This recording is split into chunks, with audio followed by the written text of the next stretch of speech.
प्यारे बच्चों, सबसे पहले आप इन प्रश्नों को देखो। ये 9वीं 10वीं 11वीं 12वीं में आने वाले मोस्ट इंपॉर्टेंट एप्लीकेशन है जो कभी ना कभी हर 2-3 साल के बीच में एक बार आ जाता है। प्यारे बच्चों, अगर आप इस टॉपिक में फंस गए हैं और आपको अगर याद नहीं हो रहा है तो मैं हूँ यहाँ पास आपको याद दिलाने के लिए। मेरी बातों में भरोसा करो, मात्र 5 मिनट का टाइम दो। 5 मिनट के बाद आप ये टॉपिक जिंदगी में कभी दोबारा भूलेंगे नहीं। आप लिख के आएंगे, चाहे कैसा भी कितने भी साल हो जाए। ठीक है, चलिए वीडियो को स्टार्ट करते हैं। एप्लीकेशन क्या है? फुल फी कंसेशन, मतलब शुल्क मुक्ति। आपके पास पैसे नहीं, आपके पापा के पास पैसे नहीं है स्कूल में देने के लिए, तो उसके लिए आपको प्रिंसिपल को क्या लिखना है? एप्लीकेशन। तो application for full fee concession मतलब शुल्क मुक्ति के लिए लिखना है। चलिए चलते हैं। देखिए पहले बच्चों, कोई भी एप्लीकेशन लिखो, क्या कॉमन रहता है? To the principal. अगर प्रिंसिपल को लिखने के लिए आए तो टू द प्रिंसिपल लिखेंगे। ठीक है, सेवा में श्रीमान, इसमें कोई दिक्कत नहीं है। उसके बाद फॉर्मेट क्या कहता है? To the principal. ठीक है, यहां तक तो सेवा में श्रीमान, इतना बिल्कुल क्लियर है। उसके बाद देखिए फॉर्मेट के हिसाब से चलना है प्यारे बच्चों, क्योंकि हमको बोर्ड एग्जाम में ना स्टेप बाय स्टेप का फॉर्मेट का नंबर मिलता है। ये 4 नंबर के रहते हैं। अगर आप ये फॉर्मेट फॉलो, कोई बच्चा के पास स्कूल का नाम नहीं लिखा, सिटी नेम नहीं लिखा, तो उसको 4 में 4 नहीं मिलेगा, 4 में 2 या 4 में 3, हर एक फॉर्मेट का नंबर मिलता है। ठीक है, तो चलिए फॉर्मेट को पकड़ते हैं। तो देखिए सबसे पहले बात क्या आती है? टू द प्रिंसिपल लिख दिए, टू के बाद कॉमा, द प्रिंसिपल के बाद कॉमा, कॉमा भी जरूरी है। ठीक है, स्कूल नेम।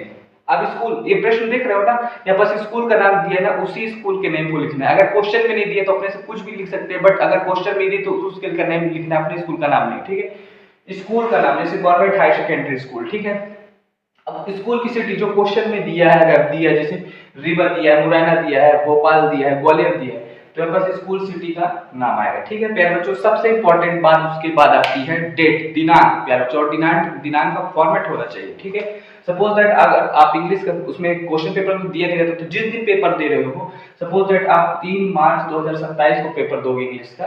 ठीक है, सपोज दैट, तो 3 मार्च 2027 डालना, और फॉर्मेट ये वाला होना चाहिए, ये वाला फॉर्मेट नहीं।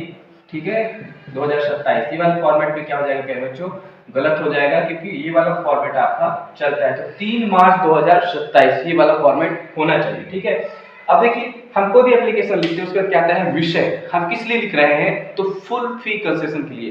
तो प्यारे बच्चों, application for full fee concession कितना डिफिकल्ट है? सीधा क्वेश्चन से उठा के छाप देना है यहाँ पास। प्यारे बच्चों, रटना नहीं, सिर्फ पैटर्न को समझो, लिखने के तरीकों को समझो, अपने आप नंबर आएंगे। ठीक है, सब्जेक्ट मतलब होता है विषय, application for full fee concession मतलब, ठीक है, पूरा शुल्क मुक्ति के लिए आवेदन। ठीक है प्यारे बच्चों, अब उसके बाद क्या लिखते हैं हम? ठीक है, उसके बाद हम क्या लिखते हैं? महोदय। ठीक है, क्या लिखते हैं? महोदय या महोदया। तो देखो प्यारे बच्चों, रिस्पेक्टेड आदरणीय महोदय, महोदया। ठीक है, सर, मैडम, उसके बाद कॉमा। ठीक है, अब प्यारे बच्चों उसके बाद हम लोग हिंदी में क्या लिखते हैं? सविनय नम्र निवेदन है कि, बचपन से लिखते हैं, यह निवेदन है कि। ठीक है, तो रिस्पेक्टफुली मैं कहना चाहता हूं, I beg to state that, या I beg to say that. ठीक है, I am a regular student of class 10th B of your school। मैं आपके विद्यालय के कक्षा 10वीं सेक्शन बी का नियमित छात्र हूँ। ये सेक्शन आप अपने हिसाब से डाल सकते हैं, कुछ भी A B C D जो आपका सेक्शन होगा। ठीक है, नहीं होगा अगर क्वेश्चन में दिए तो कुछ भी डाल दो, A डाल दो, B डाल दो। ठीक है, ऑफ योर स्कूल, इसका क्या मतलब हुआ प्यारे बच्चों? मैं आपके विद्यालय के कक्षा 10वीं का नियमित छात्र हूँ। I am a student, I am regular student of your of class 10th section B of your school. प्यारे बच्चों, किसको समझ नहीं आया? बिल्कुल सिंपल सी बात है, मैं आपके विद्यालय कक्षा 10वीं का नियमित छात्र हूँ। ठीक है प्यारे बच्चों, यहाँ पास फुल स्टॉप। ठीक है, अब उसके आगे आपको क्या लिखना है? अब देखो प्यारे बच्चों, लिख क्यों रहे हो? क्योंकि आपके पापा किसान है, आपके पापा गरीब आदमी है। ठीक है, उनके पास पैसे नहीं है। तो प्यारे बच्चों देखिए, माई father is a farmer, my father is a farmer, मेरे पिताजी एक क्या है? किसान है। अगर किसान नहीं लिखना है तो प्यारे बच्चों लिख लो, my father is a poor man. बहुत सारे ऐसा फैक्टर थोड़ी मानना है कि किसान ही है। ठीक है, बहुत सारा चीज होता है, कॉमन मैन है, पुअर आदमी है। ठीक है, कई बार पैसा नहीं रहता है। तो my father is a farmer मतलब मेरे पिताजी एक किसान है, एंड मतलब और, we are not able financially stable, और हम लोग आर्थिक रूप से सक्षम नहीं है। बी मतलब होता है हम, आर मतलब है, नॉट मतलब नहीं, फाइनेंशियली स्टेबल मतलब हम लोग आर्थिक रूप से सक्षम नहीं है। प्यारे बच्चों बताओ, रट्टा मारोगे क्या?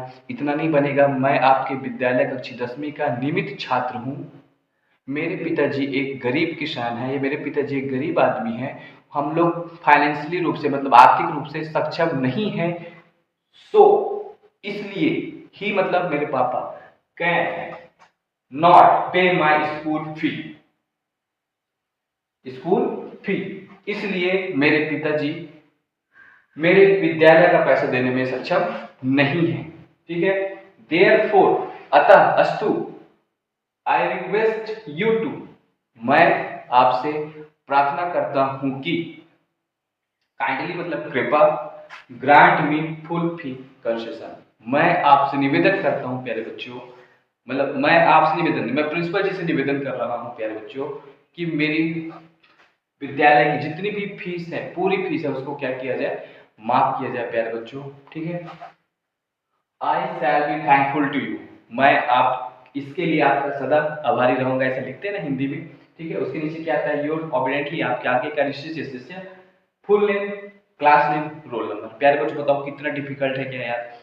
अब इसकी जगह अगर ट्रांसफर सर्टिफिकेट होता है, करेक्टर सर्टिफिकेट होता है, स्कूल लिविंग सर्टिफिकेट होता है, तो क्या रट्टा मारोगे क्या, सबका फॉर्मेट तो सेम है। पहले क्या आता है, टू द प्रिंसिपल, उसके बाद क्या आता है स्कूल का नाम, उसके बाद क्या आता है सिटी का नाम, उसके बाद क्या आता है दिनांक, उसके बाद क्या आता है सब्जेक्ट, उसके बाद क्या आता है रिस्पेक्टेड सर मैम, सब कुछ सेम रहता है प्यारे बच्चों। आप सिर्फ फॉर्मेट को समझिए, लिखने के तरीके को समझिए, रट्टा नहीं मारिए। रट्टा मारोगे तो दूसरा एप्लीकेशन दे देगा। कई बार एग्जाम में ये नहीं आता, ना तो स्कूल लिविंग सर्टिफिकेट आता है, ना ट्रांसफर सर्टिफिकेट आता है, करेक्टर सर्टिफिकेट, फुल फीस का सम, कई बार नहीं आता। 2021 में कुछ भी नहीं आया था।